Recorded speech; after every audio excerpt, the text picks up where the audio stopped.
Buenas tardes, bienvenidos a Welcome DTV. Comenzamos Ley y Mente. Hoy vamos a hablar de una de las noticias más impactantes de todo el año, como ha sido el intento de asesinato del expresidente y candidato a la presidencia de los Estados Unidos, Donald Trump. Vamos a contar con la participación de importantes expertos en materia de seguridad. Vicente de la Cruz, presidente de la Asociación Española de Escoltas. Buenas tardes, Vicente. Buenas tardes. Mariano Agüero, presidente de la Asociación de Empresas de Seguridad de la Comunidad de Madrid. Buenas tardes, Mariano. Buenas tardes.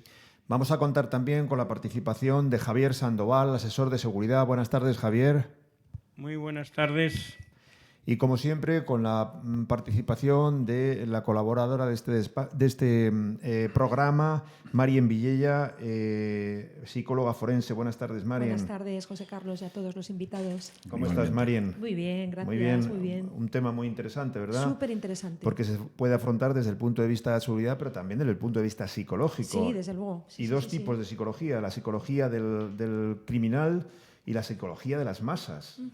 Efectivamente, sí. Bueno, comenzamos. El 13 de julio de 2024 es tiroteado Donald Trump en un meeting en Butler, Pensilvania, por un joven llamado Thomas Crooks, de 20 años, sobre el que hay un absoluto vacío en cuanto a su historia. Solamente se sabe que era una persona taciturna, una persona solitaria, que parece ser que había sufrido acoso en la escuela y que, que disparó hasta en 8 ocasiones contra Donald Trump, lo cual es absolutamente increíble, teniendo en cuenta que es un expresidente de los Estados Unidos, que además es un candidato a la presidencia, y que una persona pueda llegar hasta el lugar donde va a celebrar un mitin, subirse al tejado, a un tejado próximo, con un arma como el que utilizó y que ahora nos explicarán los expertos cuál era, etcétera, etcétera, pues resulta increíble. Ni en la peor de las películas de asesinatos políticos se puede pensar que pueda existir un fallo de seguridad como este. Fallo de seguridad, o como algunos intentan introducir, complot, no sabemos. Evidentemente, este joven parece ser que es una persona que actuaba en solitario, pero existe un vacío tremendo, como he dicho antes, sobre el sujeto en sí, porque se desconoce absolutamente cualquier circunstancia que pueda ser verdaderamente clave y probada sobre los hechos. Se dice que era una persona que se inscribió como votante republicano, pero el caso es que una persona con el mismo nombre, se sospecha que era él, pues donó $15 a una organización de orientación más izquierdista. Y sobre él no existe prácticamente ninguna información que pueda dar datos de cuál es su filiación, su verdadera filiación política o simpatías políticas. También se ha hablado en los medios de comunicación que semanas atrás se había detectado por parte de la CIA o los servicios de seguridad cierto movimiento para asesinar a Donald Trump por parte de la Guardia Revolucionaria iraní, los servicios de inteligencia iraní, como consecuencia del asesinato que se produjo cuando Donald Trump estaba en la presidencia de Qasem Soleimani, que era una de las cabezas precisamente de la Guardia Revolucionaria. Esto ha hecho que en la Cámara de Representantes de los Estados Unidos se vaya a iniciar una investigación profunda sobre cuáles han sido las causas y las circunstancias que han conllevado este intento de magnicidio. Porque las causas no están claras. Los hechos, evidentemente, sí. Y para ello, pues vamos a preguntar en primer lugar a Vicente de la Cruz. Vicente, ¿cómo lo calificarías? ¿Fallo? ¿Chapuza? ¿Existe la posibilidad de que sea un complot? ¿Qué opinas? Bueno, empiezo por el final. Yo no creo en la teoría de la conspiración. Creo que si alguien conspira, y para matar a un potencial presidente de los Estados Unidos, el que conspira tiene medios, no manda a un, vamos a decir, chaval de 20 años, que además falla, que no tiene el temple. Puede que tenga la habilidad, porque en Estados Unidos la gente tiene la posibilidad de entrenar con relativa facilidad con armas, pero no tiene el temple que tiene un profesional, alguien que haya estado en combate, por ejemplo, o que pueda tener un fanático entrenado en organizaciones terroristas, ¿no? Entonces, No compro la teoría de la conspiración. Creo que es un fallo impresionante del Servicio de Seguridad, del Servicio Secreto. No lo digo yo, lo dice el FBI en este momento. El Servicio Secreto en este momento está en la picota, está seriamente comprometido, porque no solo hacen mal todo el trabajo previo, es decir, cuando se hace un servicio de estas características hay una labor previa de inteligencia, ¿no? Por ejemplo, el saber que había una amenaza desde Irán. Eso es inteligencia. Pero también se tiene que hacer inteligencia relativa a este tipo de personas que, fruto de la polarización que hay política, no solo en Estados Unidos, en todo el mundo, pues pueden animarse a ir más allá, ¿no? Este chico había salido ya en vídeos diciendo I hate the Republicans, I hate Donald Trump, odio a Donald Trump, odio a los republicanos.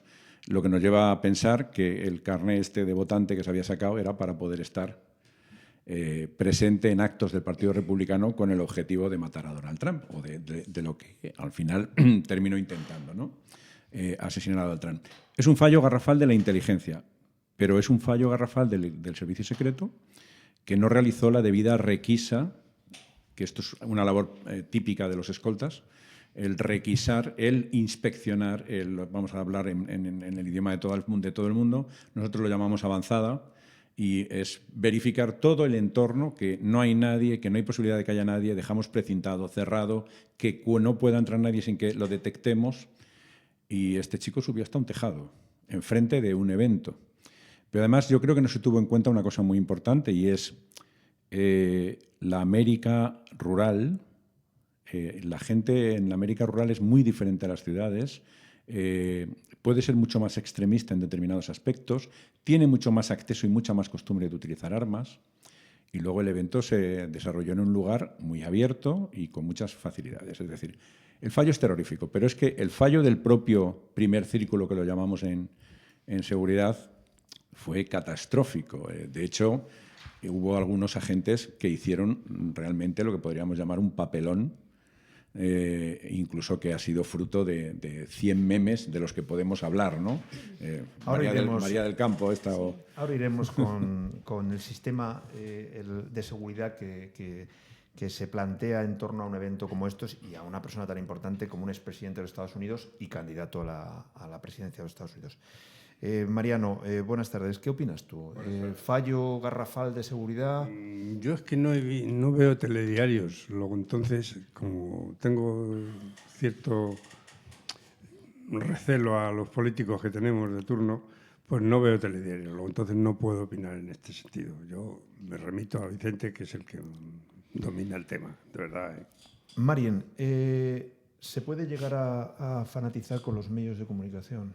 Hemos visto durante esta semana cómo han sacado incluso vídeos de todas las portadas de los periódicos y semanales, etcétera, donde se apunta directamente a Donald Trump con todos los calificativos despectivos, incluso se le llama fascista, nazi, la cara de un cerdo, etcétera.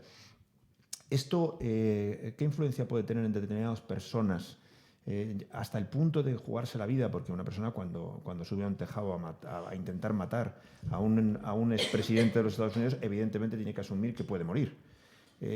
¿Hasta qué punto la fanatización de la gente a través de los medios de comunicación? ¿Existe cierta irresponsabilidad por parte de los medios de comunicación en este sentido?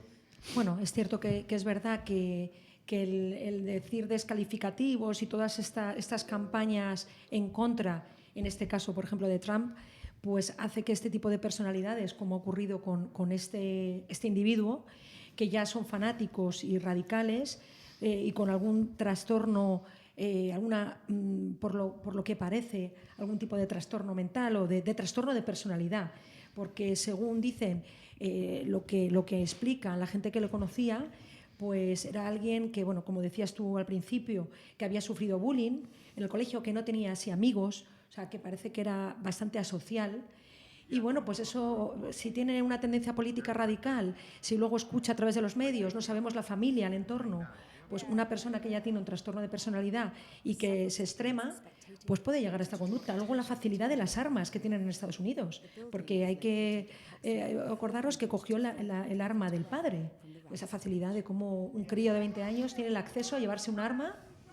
Ahora hablaremos del bullying Sí. y de la personalidad de, Sí. de estos individuos, de estos lobos solitarios y Sí. cómo pueden llegar a ejercitar violencia. Sí. Pero vamos a preguntar a Vicente, para el público que no entiende mucho de medidas de seguridad, que nos explique un poquito, al menos desde el punto de vista español, claro, si puedes hacerlo en norteamericano, mejor.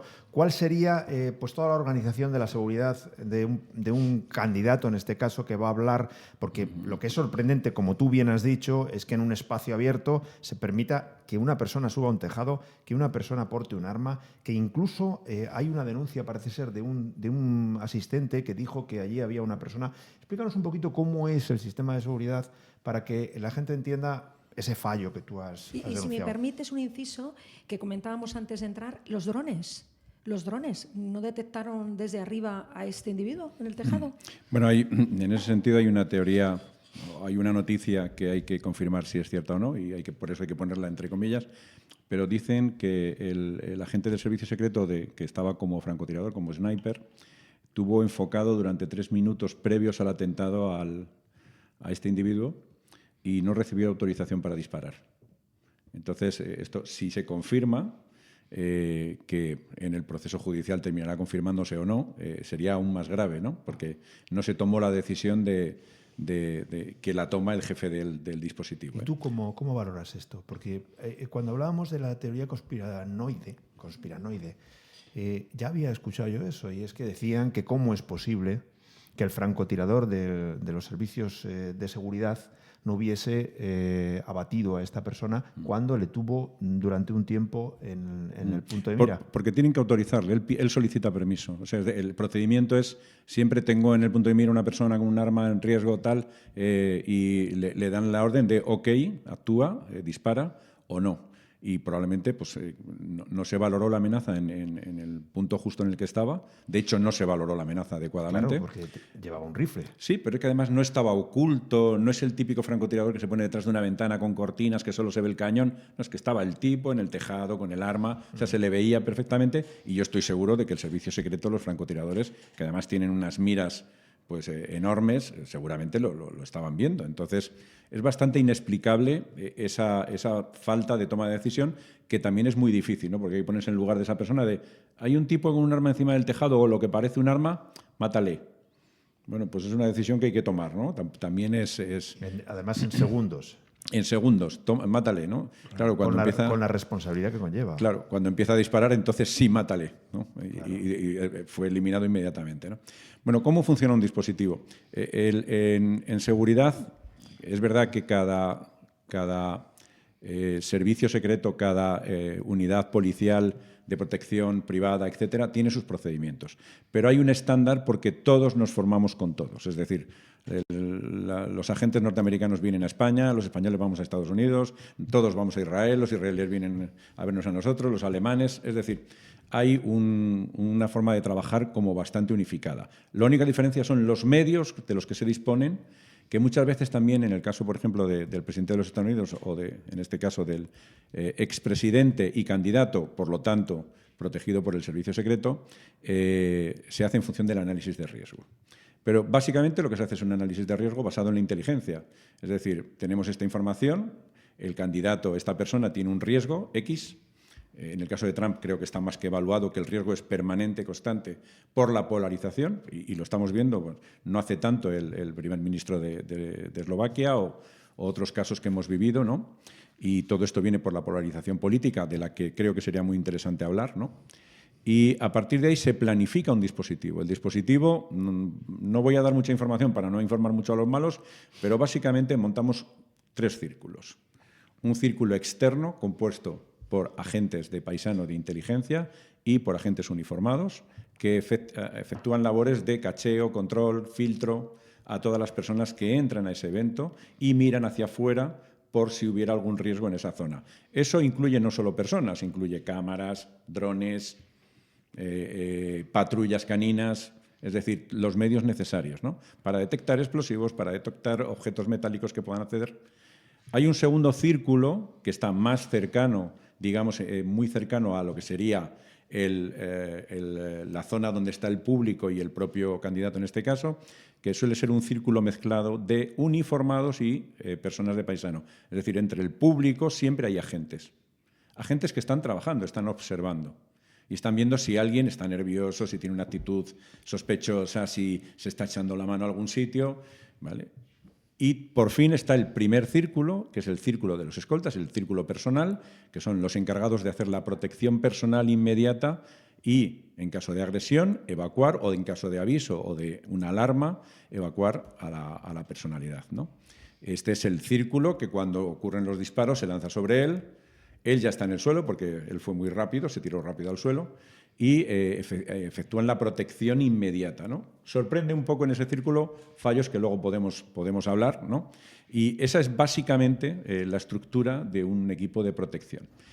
Se tienen preparadas las vías de evacuación, se tiene preparado un equipo sanitario, se tiene preparado dónde ir, cómo hacer en caso de una emergencia. Todo eso está entrenado, preparado y analizado. Los vehículos van a estar aquí, si ocurre el atentado por aquí, salimos por aquí, si es en un edificio tenemos preparada una vía de evacuación. Es decir, todo está previsto, todo está de una forma preventiva, que es el verdadero trabajo de un equipo de seguridad, es prevenir. Cuando ocurren las cosas es que el equipo ha fallado.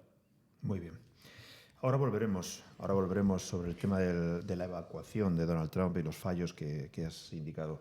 Pero yo quería, Marien, que me hablaras un poquito de qué has visto tú en la personalidad de este sujeto que te haya llamado la atención. Y sobre todo me interesa muchísimo porque siempre se hace mención cuando hay un personaje de esta naturaleza, por ejemplo, que ha sufrido bullying. ¿En qué medida afecta unos antecedentes como estos a una conducta de subirte a un tejado con un arma a intentar matar al presidente de los Estados Unidos? ¿Qué hay detrás de esa? ¿Qué intención? ¿Qué persigue? ¿Qué trauma puede llevar a una persona? ¿Una fanatización? Sí, tiene toda la pinta de que este individuo pues tiene unas características de sociópata. Lo del bullying no es un rasgo, porque hay muchísimas personas que sufren bullying y no son sociópatas, son personas normales que dan con gente indeseable porque tengan rasgos de timidez o algo y los demás atentan contra ellos. Pero en este caso, probablemente su personalidad de no conectar con los demás, de no saber tener relaciones interpersonales, parece ser que era una persona brillante en matemáticas, según han dicho, pero luego muy introvertido. Luego también tiene unas facies un poco llamativas. Facies se dice en psicología a la cara, ¿no? Tiene unas facies un poco extrañas, que no son... Bueno, tiene las facies un poco extrañas. La verdad es que tiene unas facies un poco de discapacidad intelectual, que eso no quiere decir que, oye, hay muchas personas con discapacidad intelectual, en este caso no sería porque era un hábil en matemáticas y había terminado se había graduado. Pero es verdad que probablemente la sociopatía, una radicalización política, y eso hace que esto sea un fanático y le dé igual hasta arriesgar su vida, no lo piensa. O sea, tiene una animadversión hacia el expresidente, hacia él, que ahora está otra vez de candidato, y quiere eliminarlo, y no piensa en sus consecuencias. ¿Tú opinas que ya te lo he preguntado antes un poquito, sí, pero lo voy a preguntar más concreto, que una campaña publicitaria contra una persona concreta o contra un grupo concreto, sí, que incluso en el Código Penal hay determinados delitos, son delitos de odio contra grupos que puedan tener una determinada afinidad, puede conllevar a reacciones de personajes, de personas como esta? Hombre, eso acrecienta. Los medios de comunicación, si hacen campaña en contra y estas personas pues se radicalizan más, acrecienta. Y a veces no son los medios. No sabemos la familia de este chico, si a lo mejor cómo era, pero pueden ser los medios, puede ser un grupo social, una asociación, que en este caso no parece, aunque dicen que había donado a una asociación radical, ¿no? Pero tampoco se ha hablado mucho de eso. Puede ser unos padres también que le inculcan el hablar mal, o sea, cualquiera, todo al final influye, ya sea los medios, ya sea un grupo, aunque no parece que tuviera amigos. Ese chico no parece que tuviera amigos. Ya, o sea que es todo un conjunto de cosas. Es un conjunto de cosas y que desde luego tiene un trastorno, ya llamemos sociopatía sobre todo, y algún otro rasgo más, desde luego, que ha acrecentado este odio y que ha tenido el objetivo de eliminarlo. Sí, en todo caso, me parece un tema súper importante. Sí. lo que es cierto es que las noticias, la información, cómo se trata, los grandes responsables de esta polarización que son los propios políticos, en primera persona, donde terminan convirtiendo al adversario político en enemigo político y terminan convirtiendo al ser humano en una especie de cucaracha que se puede pisar. Es decir, lo reducen a la mínima expresión mediante el odio, ¿no?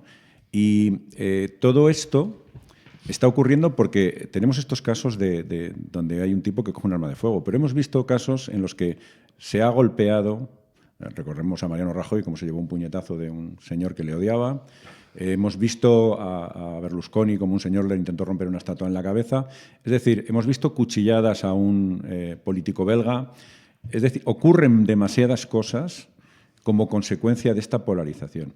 Y hay una cosa muy importante que desde inteligencia se trabaja y que hay que analizar en profundidad, y es que estamos siendo manipulados, y aquí no hay teoría de la conspiración, esto es real y está probado, estamos siendo manipulados por redes sociales, por informativos, donde se está exacerbando y se está tocando intencionadamente los sentimientos de las personas conociendo sus sentimientos. Es decir, conocimos en las anteriores elecciones a Estados Unidos, las primeras de Trump, que había habido una intervención cogiendo datos de Facebook sobre el ideario de las personas, y hay varios países que están trabajando con fake news sobre nuestras redes sociales y están tocando los sentimientos que saben que las personas tienen para romperlos.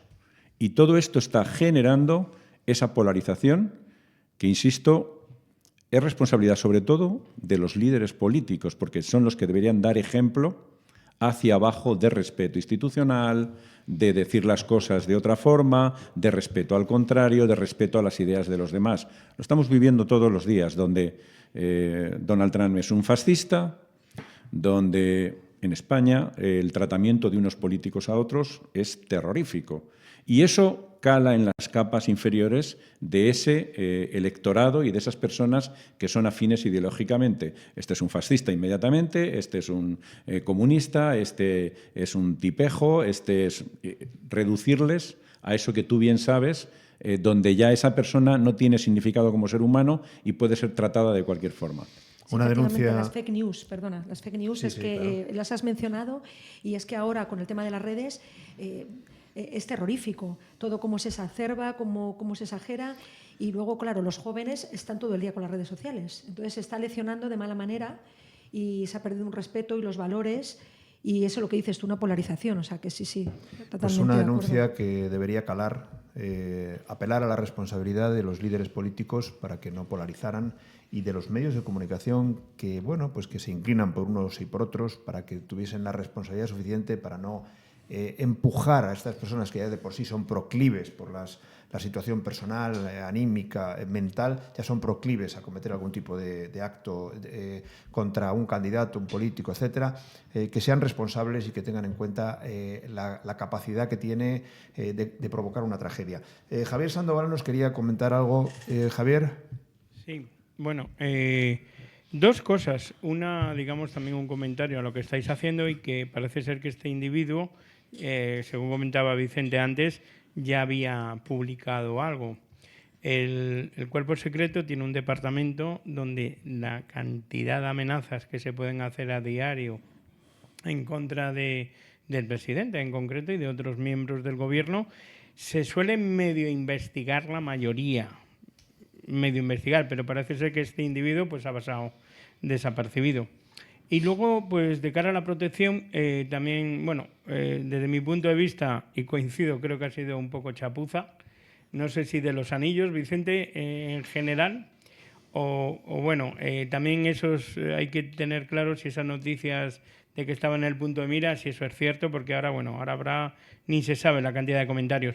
Pero yo os pongo un ejemplo, y además fue un profesor que yo tuve dentro del máster de terrorismo, que era el jefe de escoltas en aquel entonces de George Bush, y no sé si os acordaréis la famosa imagen que le tira un zapato una persona, y estaba todo controlado, estaban todos los anillos, y fue un policía.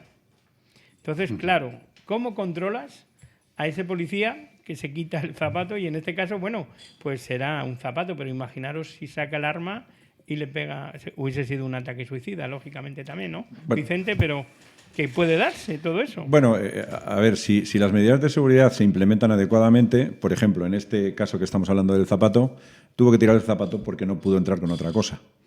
Sí que es verdad que la simbología del zapato en el mundo árabe es la que es. Te estoy tirando un zapato, te estoy despreciando de una manera soberana, pero está claro que este tipo no pudo entrar con un arma. ¿Por qué? Porque había unas medidas de seguridad que se lo impidieron, ¿no? Sí, efectivamente. Entonces, al final, nosotros tenemos que hacer un equilibrio entre la seguridad, la inversión en seguridad y lo que protegemos y el riesgo que tiene ese bien.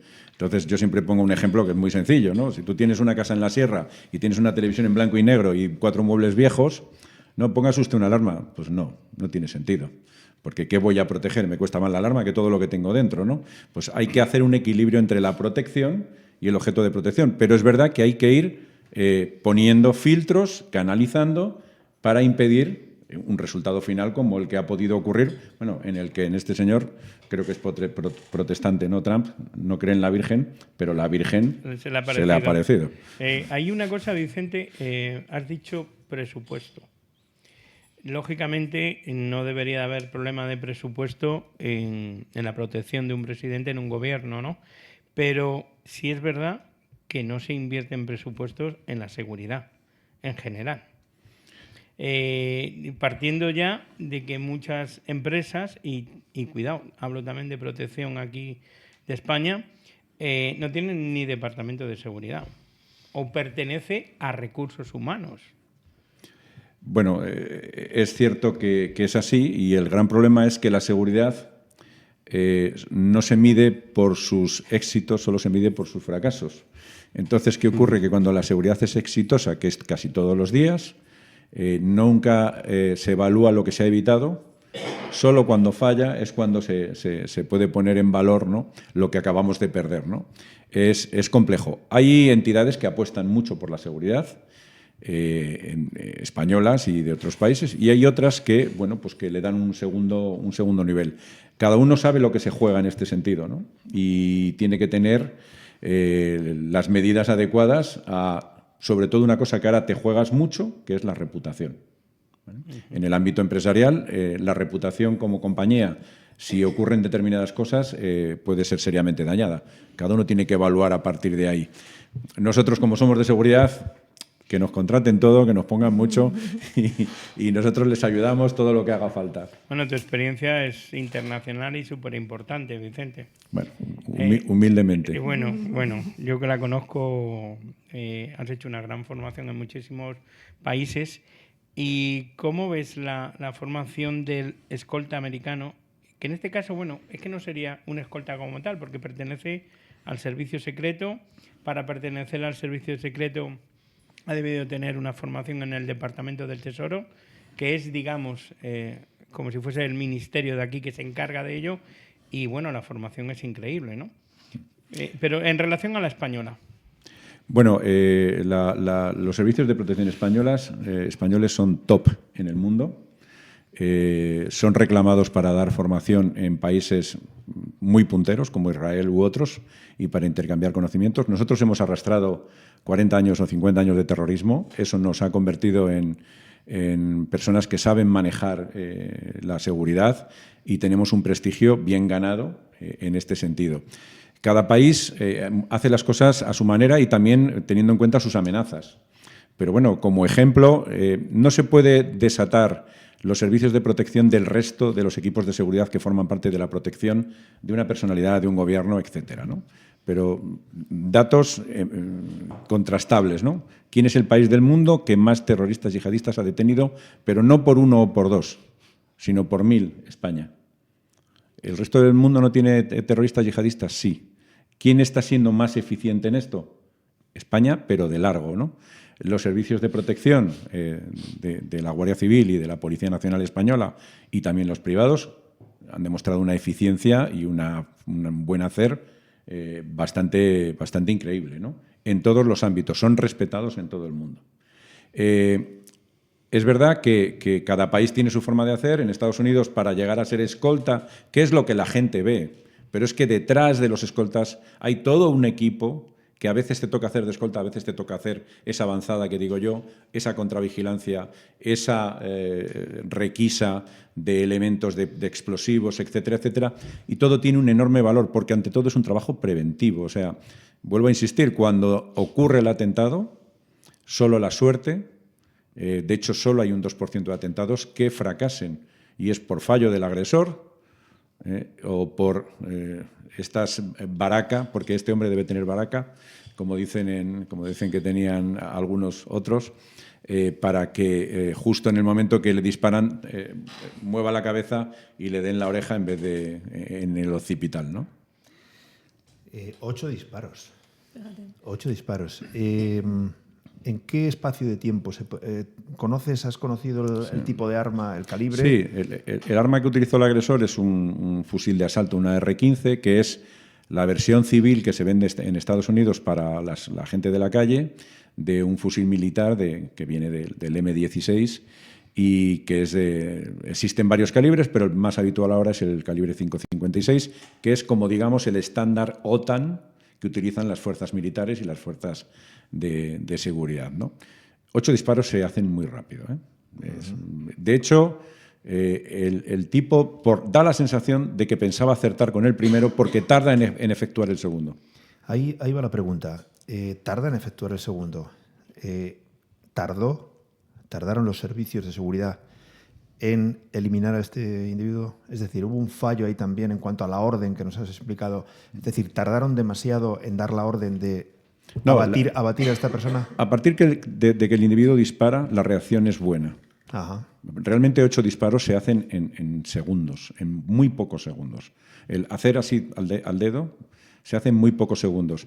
Y es verdad que ahí es donde se ve que el tirador no es un profesional, porque el primer disparo, que lo hace medido, tranquilo, digamos, con tiempo, apuntando, que es el que casi le cuesta la vida a Donald Trump, es un disparo certero, pero a partir de ahí hay gente a la que hieren el público que están a metros. Es decir, a partir de ahí él pierde el control sobre lo que está haciendo, ¿no? Lo que pasa es que ha visto que ha fallado y ha dicho, bueno, pues voy a intentarlo, ¿no? Voy a seguir. Dispara, pero son segundos, realmente son segundos, a lo mejor estamos hablando de 8 o 10 segundos antes de que lo abatan el servicio secreto. O sea que sí hay una buena reacción a partir de ahí, pero basada en que no ha ocurrido ya lo inevitable. Ahí voy.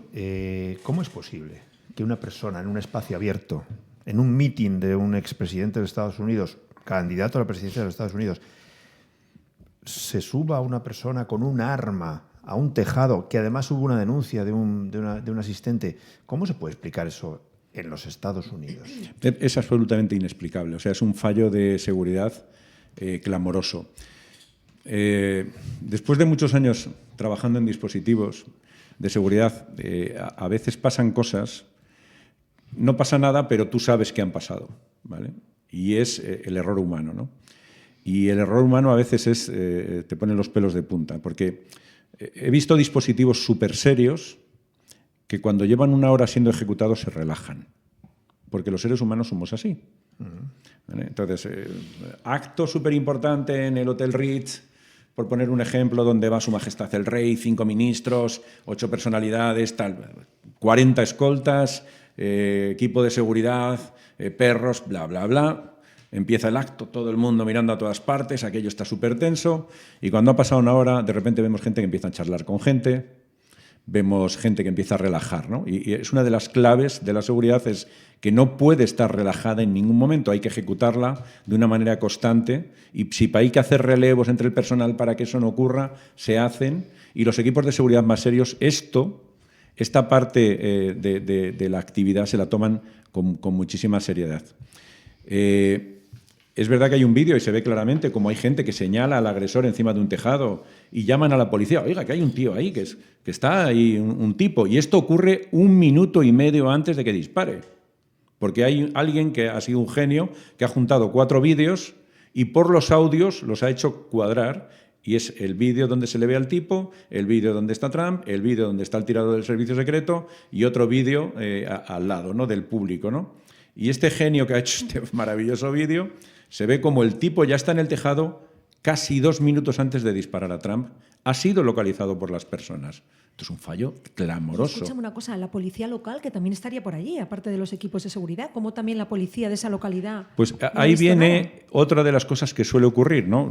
Voy a decir una cosa que no sé si, pero bueno, la voy a decir. Por ejemplo, cuando hay un acto en el que está Su Majestad el Rey, todos los escoltas nos quitamos de en medio y quien toma el control y el mando es el Servicio de Seguridad de Su Majestad. ¿Vale? Son los responsables. Pues esto ocurre un poco también en ese ámbito. Llega el servicio secreto y nadie se atreve a mover un pelo sin el servicio secreto. Y esto a veces lleva a estas descoordinaciones, porque también damos por sentado que un policía es una persona que está preparadísima.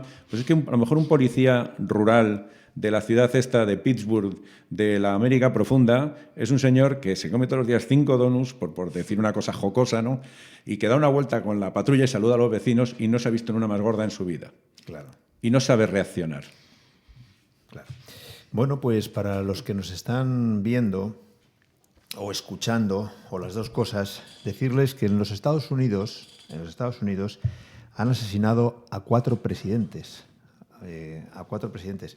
Nos creemos que es algo ajeno a nuestra cultura, pero no. En España han asesinado a 5 presidentes. En Estados Unidos han asesinado a Abraham Lincoln en 1865, a Garfield en 1881, a McKinley en 1901 y a Kennedy en 1963. En ese periodo de tiempo, entre 1865 y 1963, bien es cierto que también asesinaron al hermano del presidente, a Robert Kennedy, que era candidato, y hubo más intentos de asesinato. El último ha sido el de Donald Trump, pero también a Ronald Reagan lo quisieron matar. En ese periodo de tiempo que han asesinado en los Estados Unidos a 5 presidentes, lo digo por si acaso alguien se piensa que es que nosotros somos ajenos a todo esto y que es una cosa de los americanos. Aquí han asesinado en 1870 a Prim, en 1897 a Cánovas del Castillo, en 1912 a Canalejas, en 1921 a Eduardo Dato y en 1973, no lo olvidemos, a Carrero Blanco. O sea que no es algo ajeno a la cultura española. Y lo que hablábamos de los medios es tan importante en los Estados Unidos y Europa como en España, que existe una gran polarización. Y por cierto, para estas personas, porque a mí, hablando ya del aspecto psicológico del sujeto, esta persona está claro que iba a tumba abierta, ¿no? Es una persona que se subía a un tejado sabiendo que, supongo yo, que sería consciente de que existen servicios secretos, servicios de seguridad, policía local, que se sube a un tejado que no está oculto, porque en las imágenes que hemos visto en las películas, etcétera, del asesinato de Kennedy, pues hombre, estaba en un ventanal, detrás en un edificio, pero este está en un tejado. O sea, se supone que esta persona acepta que va a morir. Claro, efectivamente. Esto pasa igual que los yihadistas o los hombres bomba que saben que van a morir. O sea, su fanatismo va más allá. Lo que quieren es cumplir su objetivo, matar al ese que le ven como el enemigo, le ve como, yo qué sé, como el demonio, el enemigo. Entonces tiene ¿Existe que aniquilarle. algún rasgo psicológico característico de este tipo de personas que sufren, vamos a decirlo así, fascinación por el magnicidio, por el crimen político? Sí, lo que te digo, sociopatía. Es la sociopatía, es la principal, y puede ser también psicopatía. Y luego radicalización, porque nos encontramos, cuando hablabas del yihadismo, personas muy influenciables que caen en las manos de movimientos políticos y son marionetas. En este caso no parece ser que fuera así. Este chico tenía un problema. Además le requisaron, no sé si lo habéis leído, que tenía también explosivos en su casa.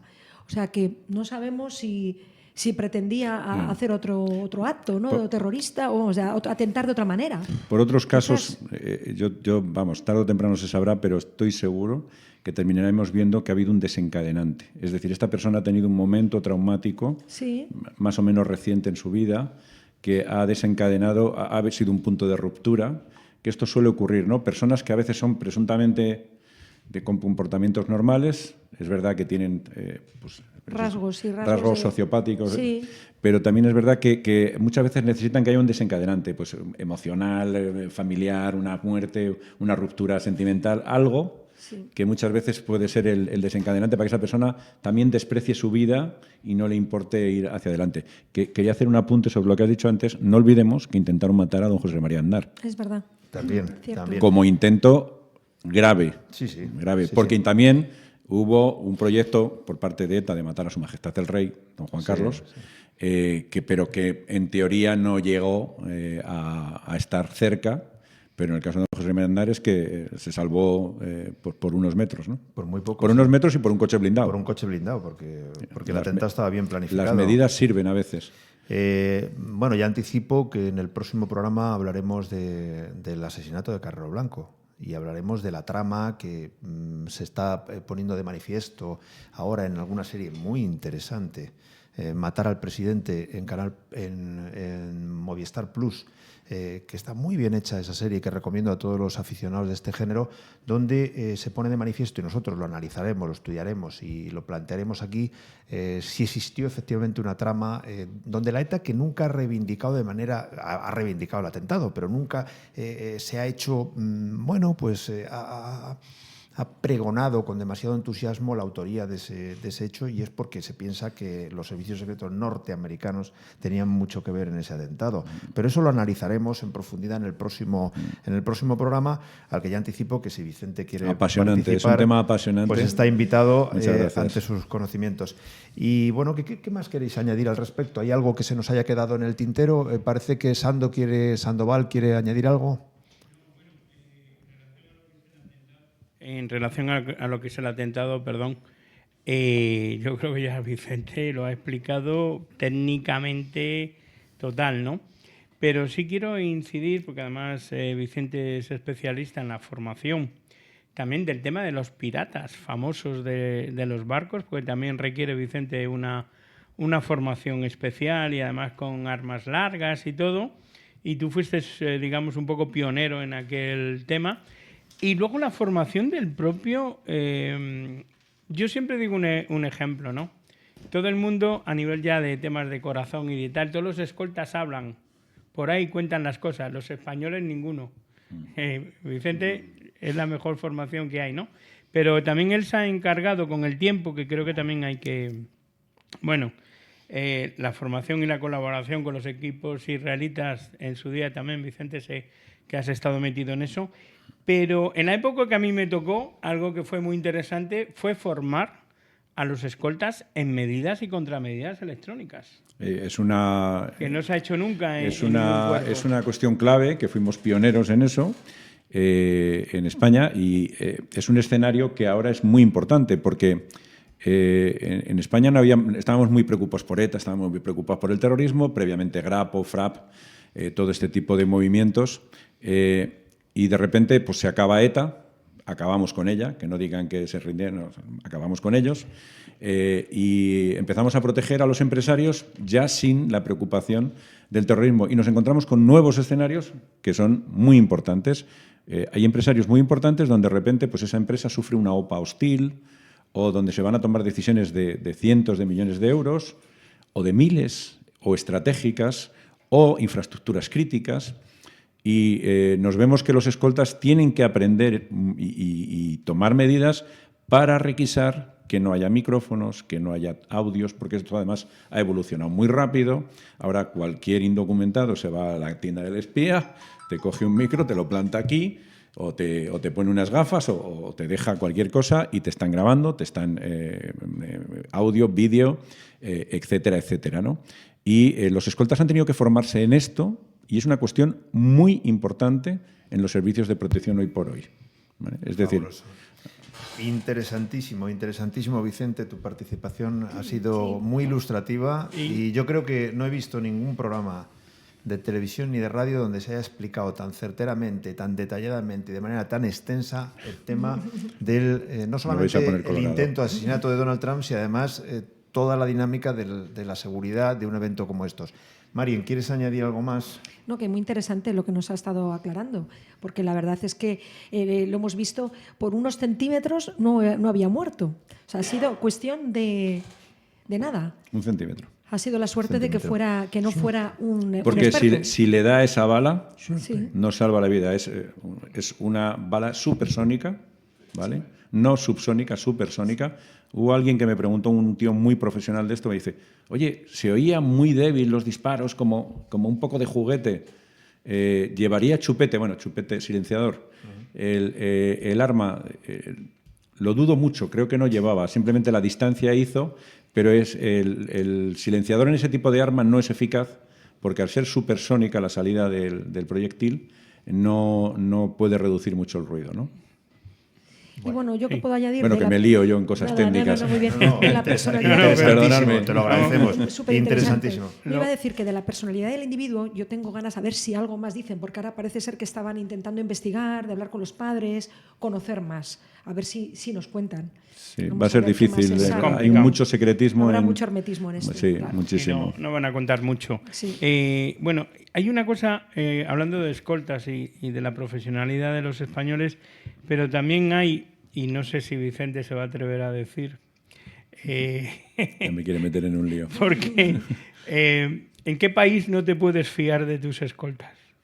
Bueno, no vamos a hablar mal de...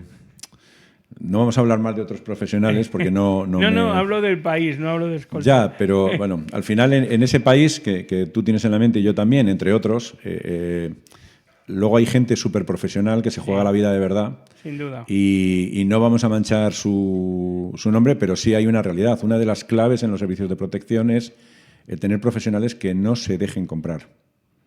¿Vale? Y hablamos, como hablábamos hace un minuto, oye, hay una operación, una OPA hostil de 1.000 millones de euros. Pues con 1.000 millones de euros hay gente que es capaz de hacer cualquier cosa.